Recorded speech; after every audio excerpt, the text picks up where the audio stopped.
నిరాశ నిస్పృహకు లోలై ఉన్నారు. ఎందుకంటే పని భారం పెరిగిపోయింది. మాకు 2017లో వేతన సవరణ జరగాల్సిందే, ఆ సవరణ ఇప్పటివరకు జరగలేదు. ఏదైతే మాకు ఇంకా ఏదైతే ప్రభుత్వంలో విలీన డిమాండ్ ఏదైతుందో అది ప్రభుత్వంలో విలీనం కావాల్సిన అవసరం ఉంది. ఆర్టీసీ ఏదైతే గత బీఆర్ఎస్ ప్రభుత్వము ఎన్నికలలో భాగంగా మరి కొంతవరకు 90% వరకు చేసి కావాలని ఎన్నికల బూచి చూపెట్టి మాకు డేట్ ఆఫ్ అపాయింట్మెంట్ ఇవ్వలేదు. అయితే వాస్తవంగా డేట్ ఆఫ్ అపాయింట్మెంట్ ఇస్తే మరి ప్రభుత్వ ఉద్యోగులు మేము గుర్తింపు పొందుతాం. దాంతో పాటు మేము ప్రభుత్వ ఉద్యోగులతో సమానంగా వేతనాలు కూడా తీసుకోవడం జరుగుతుంది. ఎందుకంటే తెలంగాణ ఉద్యమంలో ఈ యొక్క ఆర్టీసీ ఉద్యోగులు చాలా కష్టపడి పనిచేసారు, ఆ సమ్మెలో పాల్గొన్నారు. తెలంగాణ సిద్ధించడానికి ఆర్టీసీ ఉద్యోగులు మరి ఎంతో శ్రమించినప్పటికీ కూడా మాకు తగిన గుర్తింపు రాలేదని బీఆర్ఎస్ ప్రభుత్వంలో ఉన్నప్పుడు పెద్ద ఎత్తున మరి ఆందోళన కూడా చెప్పడం జరిగింది. అయితే ఇప్పుడు రేవంత్ రెడ్డి గారు మరి తప్పకుండా మా యొక్క సమస్యను పరిష్కరించాల్సిన అవసరం ఉంది, పరిష్కరించలేదు. అదేవిధంగా రాష్ట్ర రవాణా శాఖ మంత్రి కూడా చాలాసార్లు విన్నవించడం జరిగింది. స్వయంగా ముఖ్యమంత్రి గారు కూడా నేను కూడా వెళ్లి మాట్లాడడం జరిగింది. నేను మరి వికారాబాద్ జిల్లా డీసీసీ జనరల్ సెక్రటరీ, కాంగ్రెస్ పార్టీలో నేను డీసీసీ జనరల్ సెక్రటరీ వికారాబాద్ జిల్లా, అదేవిధంగా తెలంగాణ జాతీయ మజూరు రాష్ట్ర ప్రధాన కార్యదర్శిగా నేను ఇప్పుడు ప్రస్తుతం ఉన్నా. అయితే యూనియన్ పరంగా కూడా మన స్వయంగా ముఖ్యమంత్రి గారు కూడా ఒక 3 సార్లు కూడా కలిసి ఈ యొక్క సమస్యలను పరిష్కరించాలని విజ్ఞప్తి చేయడం జరిగింది. అయితే ముఖ్యమంత్రి గారు ఏమన్నారంటే కొద్దిగా ఆర్థిక ఇబ్బందులు ఉన్నాయి, మీరు కొద్దిగా ఆగండి, నేను తప్పకుండా ఈసారి చెప్పడం జరిగింది. అయితే ఈ రోజు వరకు కూడా అవి నెరవేర్చలేదు. అయితే దాంట్లో ముఖ్యమంత్రి గారికి కూడా మరి ఎండీ గారు కూడా సరైన సూచనలు ఇవ్వట్లేదని మేము అనుకుంటున్నాం.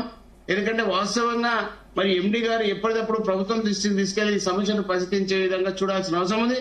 కానీ ఎండీ గారు ఏం చేస్తా ఉన్నారంటే యూనియన్లు వస్తే మళ్ళీ వాళ్ళ పెత్తనం అవుతుంది, లేకపోతే వాళ్ళు చెప్పినట్టు వినాల్సి వస్తుంది, మీరు యూనియన్లు ఇవ్వద్దు అని ఎండీ గారు సూచన మేరకే ఈ రోజు ముఖ్యమంత్రి గారు మరి ఈ యొక్క యూనియన్లు మరి అనుమతించట్లేదు.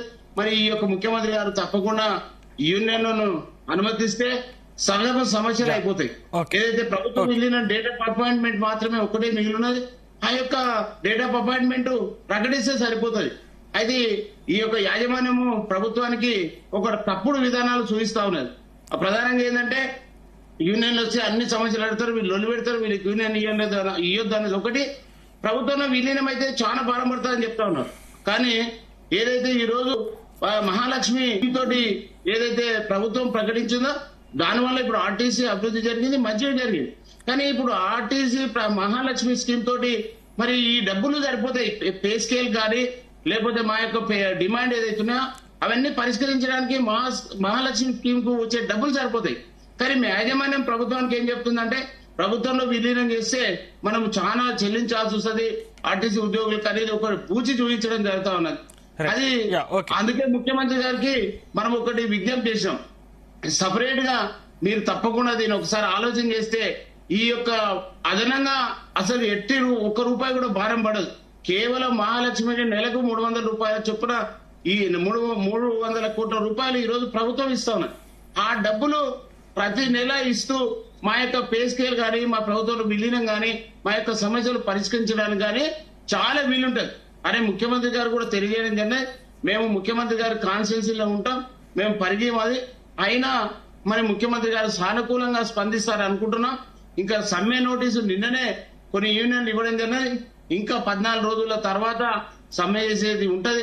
మరి 41 రోజుల లోపల ఏ రోజైనా సమ్మెలకు వెళ్ళొచ్చు. అయితే మేము చెప్పండి. మళ్ళీ మీ దగ్గరకు వస్తాను. మనతో పాటు సతీష్ మాదిగ గారు కాంగ్రెస్